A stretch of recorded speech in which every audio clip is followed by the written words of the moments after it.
کیا حال چال ہے بھائی صاحب؟ السلام علیکم، خیریت سے ہیں؟ السلام علیکم حسن بھائی کی السلام علیکم۔ حال چال ہے تھوڑا؟ اللہ تعالیٰ کا احسان ہے، آپ تسی سناؤ، وڈا سٹائل ہے تہاڈا، ہیئر سٹائل ہیں جی؟ میں ٹھیک ٹھاک حسن بھائی، میں ٹھیک۔ حسن اللہ بھائی آپ آپ کی نا پنجابی بڑے مزے، بڑی ہنسی آتی ہے جب آپ بولتے ہیں تو۔ یہ آپ نے تعریف کی ہے یا گالی دی ہے مجھے نہیں معلوم۔ نہیں نہیں، اور بڑی ہنسی تسی آتی ہے جب آپ تسی پنجابی ساری تعریف کیتی ہے یا توہین کیتی ہے، مینوں نہیں سمجھ آئی ہے۔ نہیں، وہ لہجہ آپ کیسا نا تو بڑا مزہ آتا ہے سن کر۔ اوکے، ہمیں پریکٹس کرنے کی سلامت ہے۔ اتنے یہاں پہ پریکٹس کرنے کی نہیں ملتی نا، پنجابی موقع نہیں ملتا، تو ہم اس لیے ہماری پنجابی صحیح نہیں بنتی۔ اوکے جناب، حکم کریں۔ اچھا حسن بھائی، میں پچھلی دفعہ بھی آپ کے پاس آیا تھا اور اس کے بعد مجھے بڑا ویٹ کرنا پڑا۔ اچھا خیر آج میں دوبارہ آ گیا ہوں تو جی، حسن بھائی، میرا پہلا کوشچن یہ ہے کہ یہ نمازیں اتنی زیادہ الگ الگ کیوں ہیں؟ مطلب کہ بیچ میں اتنا زیادہ ڈفرنس کیوں ہے؟ یہ چیزیں ایڈ کدھر ہوئی؟ چونکہ میں نے آپ کو بولا تھا نا، میں نے اس کے بعد اسٹڈی کی، میں نے شیعہ کی نماز سیکھی ہے وغیرہ وغیرہ، تو مطلب بڑا ڈفرنس ہے نا بہت زیادہ، تو کس اس کی نمازوں کیا کی بات وجہ کر ہے؟ رہے ہیں؟ کس نمازوں کی بات کر رہے ہیں آپ؟ اہل سنت اور اہل تشیع کی جو نماز ہے نا، ہم، اس کے اندر بہت زیادہ فرق ہے، فرق تو ہے۔ یہ چیزیں ایڈ کدھر ہوئی، کدھر سے ہوئی ہیں؟ تو شیعہ نماز وہی ہے جو رسول پاک صلی اللہ علیہ وسلم کی نماز ہے، اور مخالفین مختلف ادوار میں ایڈ کرتے رہے ہیں ان کے احادیث میں۔ آپ کو پتہ ہے ان کے احادیث میں نماز کی احکام بہت کم ہے، تو وہ تو ان کے مجتہدین کے فتاویٰ ہیں، وہ ان کے ابو حنیفہ صاحب کے فتاویٰ ہیں۔ تو اس کی تاریخ مجھے نہیں معلوم کہ کس طرح، کب نے، کہاں پہ، کس جگہ کس نے کس چیز کو ایڈ کیا ہے۔ بہرحال ہم نے جو ٹھیک ہے۔ کرنا ہے نماز میں یہ ہے کہ رسول اللہ صلی اللہ علیہ وآلہ وسلم نے فرمایا کہ تم میرے بعد قرآن اور اہل بیت کی اگر اتباع کرو گے تو کبھی گمراہ نہ ہو جاؤ گے۔ تو یہ جو وعدہ ہے پیغمبر صلی اللہ علیہ وآلہ وسلم کا، یہ سچ ہے۔ تو اہل بیت علیہم السلام نے اہل بیت علیہم السلام نے نماز کے احکام اپنے احادیث میں بہت زیادہ بتا دی ہیں تفصیل کے ساتھ، تو وہ ہمارے پاس ہیں۔ اوکے، مزید بولیں ہم۔ اور دوسری بات حسن بھائی، نماز جنازہ میں بھی بہت بڑا ڈفرنس ہے، تو بس میں نے یہ جاننا تھا کہ یہ چیزیں کہاں سے ایڈ مائنس ہو گئی ہیں پھر، جو اس کا امام اس ابو کا حنیفہ اس کی۔ کا دیکھیں ان چیزوں کی تفصیل کہ کون سی تبدیلی کب آئی ہے، یہ بڑا مشکل کام ہے۔ بہت ساری چیزیں تاریخ کے دل میں، تاریخ کی تاریکیوں میں وہ چھپ گئی ہیں اور کسی نے ان کو درج نہیں کیا ہے، تو اس کو نکالنا بڑا مشکل یا ناممکن کام ہے۔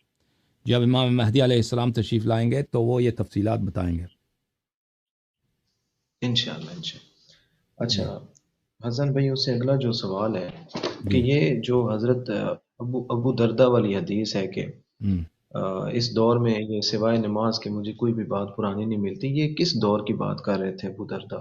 ابو درداء کی وفات کب کی ہے؟ ابو درداء کی وفات ہے، مجھے یاد نہیں ابو درداء کی وفات کب کی ہے۔ ابو درداء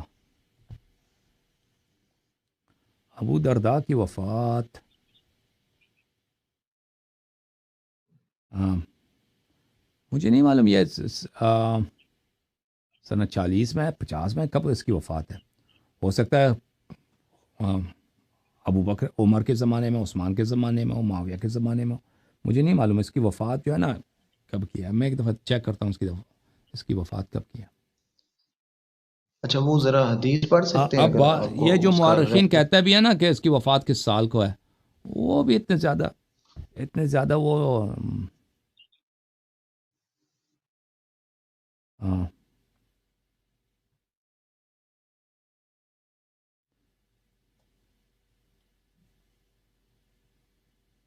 اچھا ابھی مجھے نہیں مل رہا ان کی سن وفات۔ ہاں، مجھے نہیں معلوم کہ ان کی وفات کب ہے، شاید میں نے ایک دفعہ چیک کیا تھا۔ اچھا حسن بھائی، جی، وہ حدیث مل جائے گی ابھی آپ کو کہ وہ کون سی؟ کوئی بھی چیز سیم نہیں رہی سوائے نماز ہاں کے؟ وہ دکھا دوں گا میں آپ کو، وہ دکھا دوں گا، کوئی مشکل نہیں۔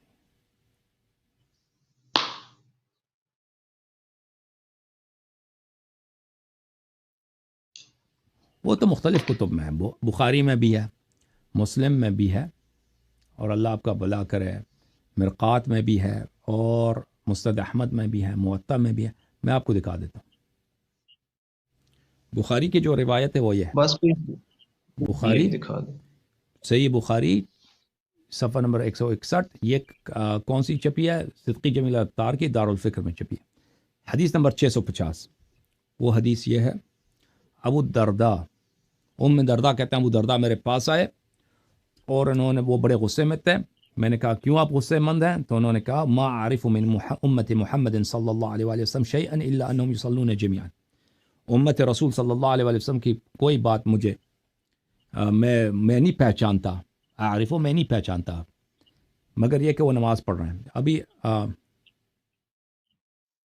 اب اس کا اردو ترجمہ تفہیم البخاری جو ہے، تفہیم البخاری ترجمہ مولوی ظہور الباری اعظمی فاضل دارالعلوم الدیوبند، جلد نمبر 1، چھاپ دارالاشاعت. یہاں پہ ملاحظہ فرمائیے، میں اس کو بڑا کر دیتا ہوں تاکہ سب دیکھ لیں. دردہ سے میں نے سنا آپ نے فرمایا کہ ایک مرتبہ ابو دردہ آئے، بڑے غضبناک ہو رہے تھے. میں نے پوچھا کیا بات ہوئی؟ فرمایا محمد صلی اللہ علیہ وآلہ وسلم کی شریعت کی کوئی بات اب نہیں پاتا سوائے اس کے کہ جماعت کے ساتھ نماز یہ پڑھ لیتے ہیں. اوکے، شریعت کا کوئی حکم میں نہیں پاتا. اب مسلم میں بھی دکھاؤں آپ کو؟ نہیں بس ٹھیک ہے، کافی ہے ایک ہی صحیح بخاری کی. اگر ایزی ہے تو ٹھیک ہے، لیکن ایک ہی کافی ہے. اچھا حسن بھائی، یہ جو نماز کے 3 اوقات ہیں یا 5 ہیں، ذرا ان کے حوالے سے تھوڑی سی وضاحت کر دیں 2-3 منٹ میں. تو نماز کے یہ ہے کہ اہل بیت علیہم السلام کے احادیث میں کہ نماز فجر تو واضح ہے، نماز فجر کے بعد نماز ہوتی ہے، وہ جتنی جلدی پڑھیں اتنی بہتر ہے. نماز فجر سے پہلے 2 رکعت نماز ہوتے ہیں نافلہ فجر، وہ اذان سے پہلے بھی پڑھ سکتے ہیں. وہ نماز اصل میں وہ تہجد کا جزو ہے. تہجد اصل میں 13 رکعتیں ہیں، وتر کے بعد 2 رکعتیں ہیں، وہی جو نافلہ فجر ہے. تو اذان کے بعد فوراً نماز فجر پڑھنے کی ہے. نماز ظہر جو ہے اس کا وقت یہ ہے کہ جو ہی سایہ، جو شیڈو ہوتا ہے، جو چاؤں ہوتا ہے سورج کا، وہ بالکل اپنے شارٹسٹ لینگتھ پہ پہنچا ہے، اس کی درازی جو ہے شارٹسٹ ہو جائے، پھر دوبارہ بڑھنے لگے. جب سورج اٹھتا ہے نا صبح، تو وہ یہ ہوتا ہے کہ انسان کا سایہ بہت لمبا ہوتا ہے. جب سورج اٹھ جاتا ہے آہستہ آہستہ سایہ چھوٹا ہونا شروع ہوتا ہے.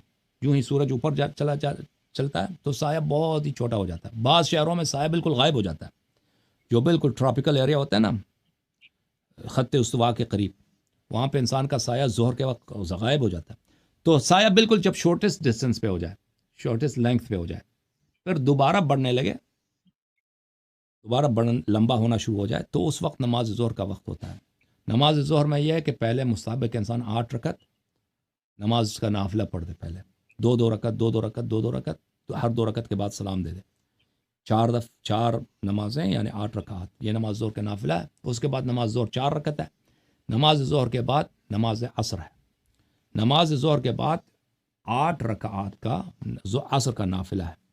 جو شخص نافلہ پڑھنا چاہتا ہے اس کے لیے یہ اجازت ہے کہ تفریق کر دے، پہلے نماز ظہر پڑھے، پھر نماز نوافل پڑھے 8 رکعت پر، اس کے بعد نماز عصر پڑھے. جو شخص نافلہ نہیں پڑھتا اس کے لیے یہی ہے کہ نماز ظہر کے بعد بہتر یہی ہے کہ نماز عصر پڑھے. ٹھیک ہے نا؟ نماز عصر کا وقت اسی وقت شروع ہوتا ہے جب آپ نے نماز ظہر پڑھ لی.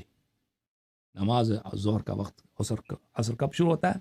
مثلا شروع جو ہی اذان ہو گئی نا، زوال ہو گیا، زوال کے فوراً بعد انسان کو نماز ظہر پڑھنے میں کتنا دیر لگتا ہے؟ 5 منٹ 10 منٹ. اس کے بعد جو ہے وقت مشترک ہے ظہر اور عصر کا. پہلے جو 5-10 منٹ ہیں وہ مخصوص ہے ظہر کا. اور مغرب تک، یعنی سورج جب غروب ہو جاتا ہے، تو نماز عصر کا وقت ختم ہے. نماز مغرب یہ ہے کہ جب سورج ڈل جاتا ہے، سورج غروب ہو جاتا ہے، تو مشرق کی طرف سرخی پیدا ہوتی ہے. مشرق کی طرف کیا ہوتی ہے؟ آسمان کو دیکھیں، وہاں پہ ایک سرخی پیدا ہوتی ہے. وہ سرخی اوپر مشرق پہلے نیچے ہوتا ہے، پھر اوپر جانا شروع ہو جاتا ہے. وہ مشرق کی طرف جو سرخی ہے وہ بالکل آپ کے سر کے اوپر پہنچ جائے. بالکل جب آپ کے سر کے اوپر پہنچ گیا تو وہ اب مغرب ہو گیا. یعنی غروب کے ساتھ، سن سیٹ کے ساتھ مغرب نہیں ہوتی، نماز مغرب نہیں ہوتی. مغرب کا وقت کب ہوتا ہے؟ مغرب کا وقت یہ ہوتا ہے کہ وہ حمرہ جو سرخی ہے وہ آپ کے سر کے اوپر، یہ کوئی 10 منٹ لگتے ہیں سورج غروب ہونے کے بعد. تو اس میں یہ ہے کہ پہلے آپ نماز مغرب پڑھیں گے 3 رکعات، اور اس کے بعد 4 رکعات جو ہیں مستحب ہیں نوافل پڑھنا مغرب کے. جو شخص نافلہ پڑھنا چاہتا ہے وہ نافلہ پڑھ دے، نافلہ کے بعد نماز عشاء پڑھ دے. اور اگر نافلہ نہیں پڑھتا کوئی اور نافلہ پڑھنا چاہیے، نافلہ مغرب کا نوافل جو ہے اس کی بہت بڑی تاکید ہے، 4 رکعت نماز. اور روایات میں یہ ہے کہ انسان کو کسی حالت میں مغرب کے جو نوافل ہیں 4 رکعت وہ ترک نہیں کرنی چاہیے. تو مغرب کے نوافل پڑھ کے اس کے بعد آپ نے عشاء پڑھنی ہے. وہ کوئی ضروری نہیں ہے کہ پڑھنی ہے، وہ وقت اس کا ہے، بعد میں بھی پڑھ سکتے ہیں، لیکن مستحب ہے کہ پڑھ لو. اور جو شخص نوافل نہیں پڑھتا اس کے لیے یہی ہے کہ وہ فوراً نماز عشاء پڑھ سکتا ہے. اور اس کے بعد نماز عشاء کے بعد 2 رکعت بیٹھ کے وہ نافلہ ہے، اس کو نماز وطیرہ کہتے ہیں. اچھا 2 رکعت بیٹھ کے، 1 رکعت کھڑا ہو کے نہیں، 2 رکعت بیٹھ کے وہ عشاء کے نافلہ ہے. یہ آپ کے نوافل ہو گئے. پھر اس کے بعد جو ہے رات کے نصف کے بعد تہجد کا وقت ہے. 8 رکعات تہجد اللیل، 8 رکعت، 2 رکعت 2 رکعت 2 رکعت، ہر 2 رکعت کے بعد سلام ہے. اور پھر 2 رکعت نماز شفع اور 1 رکعت نماز وتر. 1 رکعت کھڑے ہو کے نماز وتر. یہ کیا بنے؟ 11 رکعت. 8 اور 2 10 اور 1 11. یہ نماز تہجد ہے. اور اس کے بعد 2 رکعت پڑھیں گے نماز نافلہ فجر، 13 رکعت. اوکے. اچھا حسن بھائی، قرآن پاک میں بھی ایک آیت ہے 3 اوقات کے حوالے سے، کائنڈلی ذرا اس کو وہ بیان کر دیتے ہیں. وَأَقِمِ الصَّلَاةَ لِدُلُوكِ الشَّمْسِ إِلَى غَسَقِ اللَّيْلِ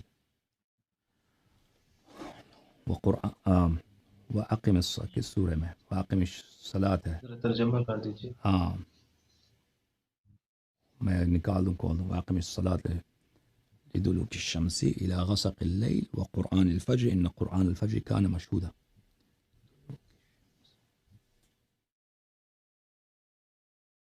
اس سورہ میں ہے، سورہ مبارکہ اسراء میں ہے.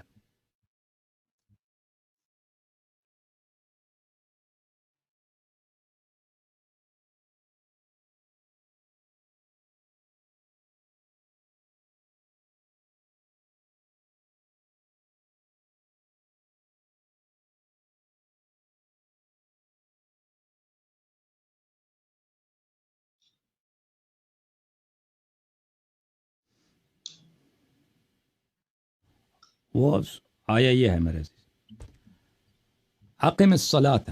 واقم میں نے کہا تھا، واقم نہیں، اقم الصلاۃ. اعوذ باللہ من الشیطان الرجیم. اقم الصلاۃ لدلوک الشمس الى غسق اللیل وقرآن الفجر ان قرآن الفجر کان مشہودا. نماز کو قائم کرو آفتاب کے ڈلنے سے لے کر رات کی تاریکی تک، اور فجر کا قرآن پڑھنا بھی، یقیناً فجر کے وقت کا قرآن پڑھنا حاضر کیا گیا ہے. طاہر قادری صاحب کا ترجمہ. اب سورج ڈلنے سے لے کر رات کی تاریکی تک، ظہر، عصر، مغرب اور عشاء کی نماز قائم فرمایا کریں، اور نماز فجر کا قرآن پڑھنا بھی لازم کر لیں، بے شک نماز فجر کے قرآن میں فرشتوں کی حاضری ہوتی. تو یہ ان کا ترجمہ. اچھا اس آیت میں بعض نکات ہیں جو معاف کیجیے گا، اس آیت میں بعض نکات ہیں کہ ابھی اس کے بیان کرنے کا وقت نہیں ہے کہ اس میں سے کیسے 3 وقت نکلتے ہیں. اقیم الصلاۃ لدلوک الشمس، دلوک الشمس یہ ایک وقت ہے، ظہر اور عصر کا مشترک. الی غسق اللیل، الی غسق اللیل یہ مغرب عشاء کا وقت ہے. 2 وقت ہو گئے. وصلاۃ الفجر یہ 3 وقت ہو گئے. قرآن میں جو ہے نا یہ 3 ہے. اقیم الصلاۃ لدلوک الشمس، جب زوال ہو جائے، سورج زوال کر جائے، یہ ایک نماز. الی غسق اللیل یہ مغرب عشاء، اور وقرآن الفجر یہ 3 وقت، 3 نماز. اوکے. مزید آغا صاحب. جزاک. اچھا حسن بھائی، یہ جو غدیر خم کے موقع پر جو حدیث پاک ہے، اس میں آپ نے بھی غالباً ایک دفعہ فرمایا تھا کہ حضرت عمر ابو بکر نے بیعت کی تھی، تو اس کا کوئی حوالہ ہے اہل سنت کی کتاب؟ وہ شیعہ کتب میں نہیں ہے، وہ شیعہ کتب میں، مخالفت کے کتب میں نہیں. اچھا کوئی ایک مجھے دکھا دیں اہل تشیع کی کتاب سے، اگر ایزیلی ممکن ہے تو. ابھی میرے پاس نہیں ہے، ابھی میرے ذہن میں نہیں ہے، وہ کبھی اور انشاءاللہ تبارک و تعالی. اوکے. چلے نیکسٹ. اچھا حسن بھائی، اس کے علاوہ میرا یہ کوشچن ہے کہ جو نبی پاک صلی اللہ علیہ وآلہ وسلم کا جو روزہ مبارک ہے، مطلب جو پہلے گزرا وہ وراث کس کی میراث تھی؟ مطلب وہ ملکیت کس کی تھا؟ جو مسجد ہے وہ تو کسی کی ملکیت نہیں، وہ اللہ کی اللہ کی ہے نا. جو ان کا گھر تھا، جو ان حجرہ کا جو ہاں ہاں حجرہ جی تھا، ان کی اپنی ملکیت ہے. وہ ان کی اپنی ملکیت ہے، تو وہ تو حضرت ان کا تو کوئی وفات کے وقت ان کی صرف ایک ہی بیٹی تھی نا، دوسری بیٹیاں تو وفات ہو چکی تھیں. شیعہ تو عباس شیعہ مولوی حسن کہتے ہیں بھائی، کہ ان کی کوئی بیٹی نہیں ہے. بہرحال ان کی اور بیٹی تھی یا نہیں اس کی بات نہیں ہے. وفات کے وقت ان کی صرف ایک ہی اولاد ہے، اور وہ ہے حضرت فاطمہ الزہرا سلام اللہ علیہ. ان کی نو ازواج ہیں، والد نہیں ہے، حسن والدہ بھائی نہیں ہے، اور بیٹا نہیں ہے. ٹھیک ہے نا. تو تو تو ان کا میراث صرف ایک فرد کو ملے گا. وہ کون ہے؟ حضرت زہرا سلام اللہ علیہ. اور ازواج کو کتنا ملے گا؟ ازواج کو 1/8 ملے گا. 9 ازواج ہیں، 1/8 9 ازواج میں تقسیم ہوگا. 1/8 جو ہے نا 12.5% ہوتے ہیں. 100% میں سے 1/4 ہوتا ہے 25%، 1/8 ہوتا ہے 12.5%. 12.5% کو آپ 9 میں تقسیم کریں، ایک 1.3 اس طرح بنتے ہیں. تو تو یہ ان کا جو سارا سارا ان کے ان کا قبضے جو میں ہاں ان کا جو اور پھر حجرہ مبارک ہے، اس میں اہل بیت علیہ السلام کے فقہ کے مطابق یہ جو ہے صرف ان کی بیٹی کی ہے. اس میں ازواج کی بھی شراکت نہیں ہے، کیونکہ ازواج کو جائیداد سے وہ صرف اس جائیداد کا قیمت ملے گا. جائیداد یعنی اگر کوئی مرد مرتا ہے نا، مذہب اہل بیت علیہ السلام میں یہ ہے، اس کی بیوی ہے، اس کے 3 بیٹے ہیں. اب اس کا مثلا زمین ہے 10 ایکڑ، 10 ایکڑ ہے. تو زمین جو ہے نا، اس میں سے ایک زمین کی قیمت کریں گے، اس کی قیمت کا 1/8 حصہ اس عورت کو ملے گی. قیمت ملے گا، زمین نہیں ملے گا عورت کو. زمین جو ہے 3 بیٹوں میں تقسیم ہوگا. بیٹے جو ہے اپنے پیسے سے ماں کو، اگر وہ اپنے زمین دینا چاہے تو ان کی مرضی ہے، لیکن وہ ضروری نہیں ہے. وہ لیکن ان پہ جو ضروری ہے کہ وہ اپنے پیسے سے زمین کے 10 ایکڑ ہے نا، 10 ایکڑ میں سے 1/8 کی قیمت اپنی ماں کو دے دیں. اس کی وجہ یہ ہے کہ ماں اگر جا کے شادی کر لے غیر کو زمین میں نہیں لا سکتا. اب مثلا یہ مکان، یہ گھر ہے، گھر اگر مرد مر جاتا ہے نا، اگر اس میں سے عورت کو دے دیں گھر کا ایک حصہ، تو وہ تو شادی کرے گی، پھر وہ اپنے ہسبینڈ کو اس گھر میں لائے گی. تو یہ اولاد پہ ظلم ہے. تو اس لیے مذہب اہل بیت علیہ السلام پہ یہ جب سب میں نے بتایا یہ نص ہے. مذہب اہل بیت علیہ السلام میں جائیداد صرف اولاد کو ملے گی، بیوی کو نہیں ملے گی. بیوی کو کیا ملے گی؟ جائیداد کی قیمت. وہ اولاد جو ہے اس کا قیمت ماں کو دے دیں گے. تو جو ان کے حجرے تھے وہ سب حضرت زہرا سلام اللہ علیہ کا حق ہے میراث میں. اور حجرے جو ہیں، حسن بھائی، ہم یہ بھی کہہ رہے ہیں ہاں اس کے اوپر بھی ان کا قبضہ تھا، کیونکہ ظاہر ہے حضرت امام حسن علیہ السلام کے جو تدفین تھی اس کے لیے بھی ان سے اجازت لینا پڑی تھی. بالکل تو بالکل ہم سب کہہ قبضہ ہے سکتے ہیں نا. کہ بالکل بالکل قبضہ ہے. اچھا اوکے حسن بھائی. بھائی، یہ والا کوشچن ہوں، نہیں ابھی صرف 2 کوشچن ہے مسئلہ، جی اور جی. یہ والا بڑا امپورٹنٹ کوشچن ہے. ہوں، حسن بھائی، جیسا کہ میں ظاہر سی بات ہے اہل سنت سے ہوں، جی تقریباً اب تو بدزن ہو چکا ہوں، لیکن پہلے تو اہل سنت سے تھا. تو وہاں جی. میں بھی یہی تفرقہ بازی چلتی تھی، جیسے یہ اہل حدیث، دیوبندی، بریلوی. ہوں. اچھا، اب جب میں یہاں کا میں نے ماحول دیکھا ہے، تو یہاں پر بھی جس طرح اب آپ ہیں، آپ کے بھی مخالفین ہیں. تو اس صورت میں جو ہمارے جیسا بندہ ہے جو کہ اس تفرقہ بازی سے نکل کے آیا ہوا ہے، وہ بندہ کیا کرے ایسی سچویشن میں؟ میرا بھائی دنیا میں فتنے ہیں، ہر طرف فتنے ہیں نا. خالص تو کہ آپ کو شیعوں میں اگر اختلاف نہ ہو، یہ تو نہیں ہے. شیعہ ایک بہت بڑا جماعت ہے. جیسے جیسے ہمارے بھائی مسلمان جو ہیں وہ بہت بڑی، وہ ہم سے زیادہ ہیں، لیکن شیعہ بھی بہت بڑی جماعت ہے. تو شیعہ میں مختلف افکار ہیں، مختلف موومنٹس ہیں، مختلف طرز افکار کے لوگ ہیں. تو اس میں آپ کو وہی کہ اہل بیت علیہ السلام نے جو فرمایا اسی کی اتباع کرنی ہوگی. آپ جو شیعہ کہتے ہیں وہ حق نہیں ہے، جو بھی شیعہ کہتے ہیں حق ہے. بھائی شیعہ بہت سارے کفر بکتے ہیں، شیعہ بہت سارے بدعات کا پرچار کرتے ہیں، اور شیعہ مولوی، شیعہ ذاکرین، ان کے پاس یعنی جو بھی دنیا کی برائی دیکھیں کمی نہیں ہے ان لوگوں میں. تو اس کا مطلب اگر آپ شیعوں کی خاطر شیعہ ہوئے ہیں تو واپس آپ جائیے کسی اور مذہب کی طرف. اگر آپ اہل بیت علیہ السلام کے لیے شیعہ ہوئے ہیں تو پھر اہل بیت کی طرف دیکھیے. ٹھیک ہے نا. شیعہ جو ہے اہل حق و باطل کے معیار نہیں ہے. شیعہ کچھ بھی نہیں ہے. حق اور باطل کے معیار، حق کے چراغ، حق کے رہنما، حق کے شموس کون ہے؟ اہل بیت علیہ السلام ہے. آپ نے ان کی طرف دیکھنا ہے، قرآن کی طرف دیکھنا ہے، اور عطرت طاہرہ علیہ السلام کی طرف دیکھنا ہے، ان کی احادیث پاک کی طرف دیکھنا ہے. وہ حق و باطل کے معیار ہیں. اگر آپ کا یہ طریقہ ہو تو پھر پرواہ ہی نہیں ہے کہ شیعہ کیا کہتے ہیں، خلاف ہے یا نہیں. ٹھیک ہے نا جی. اچھا حسن بھائی، اب میرا بس لاسٹ کویشچن ہے آپ سے جی کہ حسن بھائی ایک بندہ جو ہے نا وہ سمجھ گیا اس کو کہ حق جو ہے نا وہ صرف اہل بیت کے پاس ہی ہے، وہ اس چیز کو سمجھ گیا، لیکن کیا اس کے لیے شیعہ ہونا بھی ضروری ہے یا وہ اپنے نہیں بھائی، شیعہ پرانے ہونا میں ضروری رہ کے نہیں، بس ظاہر اس نے اتباع کرنی ہے بھائی. اس نے اتباع اہل بیت علیہ السلام کی کرنی ہے، 12 اماموں کی کرنی ہے. ٹھیک ہے نا. اگر وہ اس وہ کو چھوڑ دے گا نا حقیقت تو وہ مطلب تبلیغ نہیں کر پائے گا، کیا ہوگا. کیونکہ آپ کو پتہ ہے ہماری سائڈ پر مطلب اگر ہم چھوڑ دیں گے نا تو اس کی تبلیغ نہیں کر پائیں گے، کیونکہ ہماری ہاں سائڈ پر بالکل. تو گمراہ ہو گیا، ہم پھر اپنی کتابوں کا حوالہ نہیں دے سکتے. تو یہ پوچھنے کا مقصد تھا نہیں، کہ وہ کیا اس کے اعلان کرنے کی ضرورت نہیں ہے بھائی. اس کو اعلان کرنے کی ضرورت نہیں، اپنے آپ کو شیعہ کہلوانے کی ضرورت نہیں ہے. آپ نے اتباع 12 ائمہ علیہ السلام کی کرنی ہے، ان کی فرامین کی کرنی ہے. اب ہر انسان کی سچویشن مختلف ہے، جس معاشرے میں رہتا ہے، جس گھرانے میں وہ رہتا ہے، جس شہر میں رہتا ہے، وہ بہت مختلف ہے. بعض لوگ مغرب میں رہتے ہیں، ان کو پرواہ نہیں ہوتی نا، وہ آج جو ہے شیعہ بنے یا وہابی بنے یا کرسچن بنے، کوئی ان کو پرواہ نہیں ہے.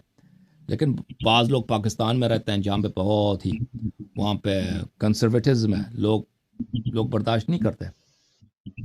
تو وہاں پر یہی ہوگا کہ آپ کو بہت جگہوں پہ تقیہ کرنا ہوگا، بہت جگہوں پہ اپنا آئیڈینٹی چھپانا ہوگا. اوکے. بہت شکریہ حسن بھائی. تھینک یو بس سر. اب اللہ آپ کو پنجابی میں عزت تھوڑا سا پنجابی میں الوداع کر دینا مجھے، تھوڑے نال او گل کر کے اللہ، چنگا لگا. مینوں بھی بڑا چنگا لگا بھائی صاحب، میرا پرا. حسن اوکے بہت تھینک یو شکریہ، سر. اللہ حافظ. اللہ آپ کو اللہ سلامتی دے. Thank you sir.